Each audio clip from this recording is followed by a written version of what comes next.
হযরতে নূহ আলাইহিস সালামের জামানায় 40 দিনের বন্যা। এই বন্যার পরে জাহাজ যখন নেমে গেল, তখন তিনি মনে মনে ভাবলেন, আমি তো জোড়ায় জোড়ায় করে সমস্ত প্রাণীগুলি আর মানুষগুলি, কিছু কিছু মানুষ যারা ঈমান এনেছিল তাদের জাহাজে উঠাইছে, কিন্তু একটি বুড়ি আমার উপর ঈমান এনেছিল আর আমি তার ওয়াদা করেছিলাম সাথে করে নিয়ে যাব, আমি তো তার কথা ভুলে গিয়েছি। অনুশোচনা এলো। জাহাজ থেকে নেমে চতুর্দিকে লক্ষ্য করলেন, মানুষ নাই, জনপদ নাই, সব শেষ হয়ে গেছে। পাহাড় পর্বত কাঠ হয়ে পড়েছে, বিল্ডিং গুলি শেষ হয়ে গিয়েছে, কোন জনপদে কোনো প্রাণী নাই, প্রাণী বলতে কিছুই নাই। হঠাৎ দূরে দেখলেন একটা কুড়িয়ে ঘরের মতো দেখা যায়। ভাবলেন, এত বড় বন্যার ভিতরে কুড়িয়ে ঘর কেমনে থাকলো? আস্তে করে হেঁটে গেলেন কুড়িয়ে ঘরের কাছে। ভেতরে মানুষ আছে বলে মনে হলো।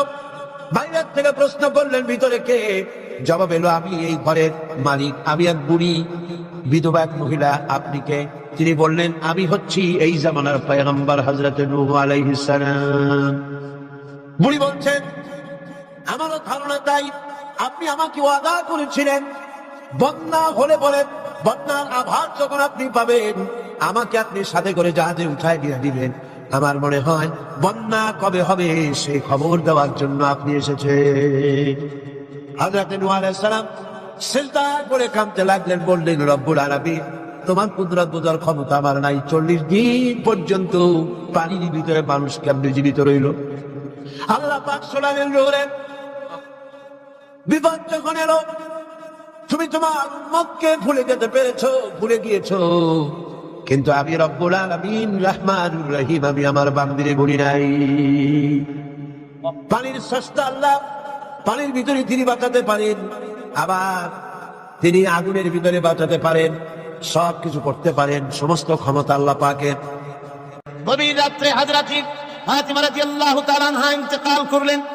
কিছু সংখ্যক সাহাবীদের কাছে খবর দিয়া অল্প সময়ের ভিতরে জানাজার ব্যবস্থা করা হলো। হযরত আবু যার গিফারী রাদিয়াল্লাহু তাআলা আনহু কবরের ভিতরে নেমে গেলেন। কবরের ভিতরে নেমে গিয়া হযরত আবু যার বলেন, যে কবর, তোর ভিতরে আজকে কাকে রাখবো, তুই কি তা জানিস নাকি? কোনো জবাব আসে না। হযরত আবু যার বলেন, কবর রে, তোর ভিতরে আজকে যাকে রাখবো তিনি হতেছে হযরত ইমাম হাসান হোসেনের মা। বেহেশতের সমস্ত জওয়ানদের সরদার হবেন যারা, সেই দুইজনের মা তোর ভিতরে রাখবো, খবরদার বেয়াদবি করবি না। কোনো জবাব না পেয়ে হযরত আবু যার বলেন, ওগো কবরের মাটি, তোর ভিতরে কাকে রাখবো কি জানিস?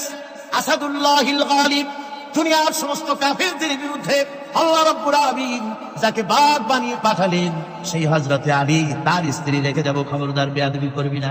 কোনো জবাব আসে না। হযরত আবু যার বলেন, কবরের মাটি, তোর ভিতরে যাকে রাখবো তিনি হলেন খাতুনে জান্নাত, বেহেশতের সমস্ত মহিলাদের সরদারিনী হবেন যে ফাতিমা, তারে রেখে যাব, তোর ভিতরে খবরদার কোনো বেয়াদবি করবি না। আবার হযরত আবু যার বলেন, কবরের মাটি, তোর ভিতরে কারে রাখবো কি জানিস? তোর ভিতরে আজকে যাকে রেখে দিতেছি তিনি হলেন আখিরি জামানার পয়গম্বর বিশ্বনবী জনাবে মুহাম্মদ রাসূলুল্লাহ সাল্লাল্লাহু আলাইহি ওয়াসাল্লামের কলিজার টুকরা মা ফাতেমাকে তোর ভিতরে রাখবো, খবরদার কবরের মাটি বেয়াদবি করবি না। কিতাবে এসেছে হযরতে আবু যারকে বাড়ি শুনতে পেলেন, আওয়াজ এলো, কি যেন বলতেছে, রে আবু যার, আমি ফাতেমাকে চিনি না, হাসান হোসেনের মাকে চিনি না, আলীর স্ত্রী চিনি না, রাসূলের মেয়ে মা ফাতেমাকে চিনি না। আমল যদি ভালো হয় আমার ভিতরে, আমল ভালো নিয়ে যে আসবে শান্তিতে থাকবে, আর আমল যদি খারাপ হয় আমার ভিতরে, তার অবস্থা চূড়ান্ত হয়ে যাবে।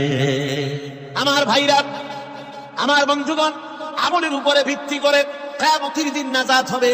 আমল যদি খারাপ হয়ে যায়, কিয়ামতের দিন কেউ তাকে বাঁচাতে পারবে না।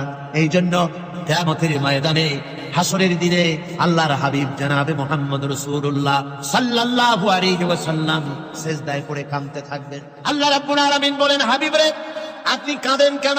আজকে তো আপনার কাঁদার দিন না, আমি আপনাকে মাকামে মাহমুদ দান করেছি, আমি আপনাকে কাউসার দান করেছি, আপনার আজকে সম্মানের দিন, মর্যাদার দিন, কাঁদেন কেন? আল্লাহর হাবিব বলবেন, রব্বুল আলামিন, মাকামে মাহমুদ পেয়েছি, কাউসার পেয়েছি, কান্দি এই জন্য আমি দেখতে পাচ্ছি আবার সামনে দিয়া ফেরেশতারা আমার উম্মতগুলি জাহান্নামের দিকে নিয়ে যায়। আল্লাহ রাব্বুল আলামিন বলবেন, ওগো আমার হাবিব, আমি আপনাকে ক্ষমতা দিলাম, আপনার জান্নাতি উম্মতগুলি আপনি বেছে নেন, আল্লাহর হাবিব তার জান্নাতের উম্মতগুলি বাঁচতে থাকবেন। হযরত আয়েশা বলেন, ইয়া রাসূলুল্লাহ, কিয়ামতের ময়দানে লক্ষ কোটি কোটি মানুষের ভিতরে আপনার জান্নাতি উম্মত আপনি চিনবেন কি করে?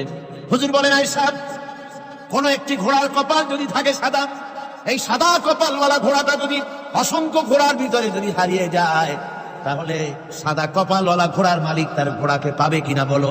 হযরত আয়েশা বলেন, হুজুর অনায়াসে পাবে। আল্লাহ রাব্বুল আলামিনের হাবিব বলেন, আয়েশা রে, কিয়ামতের ময়দানে আমার যেই উম্মতেরা নামাজি ছিল, দিনদার ছিল, পরেজগার ছিল, দুনিয়ার বুকে ঈমান নিয়ে যারা চলাফেরা করেছে, আমার দিন কায়েমের আল্লাহর দ্বীনের জন্য যারা কাজ করেছে, ওদের চেহারা নূর চমকাতে থাকবে, ঈমানের নূর কিয়ামতের দিন চমকাতে থাকবে। সেই ঈমানের নূর দেখে দেখে আমি আমার জান্নাতি উম্মতগুলি আমি বেছে নেব।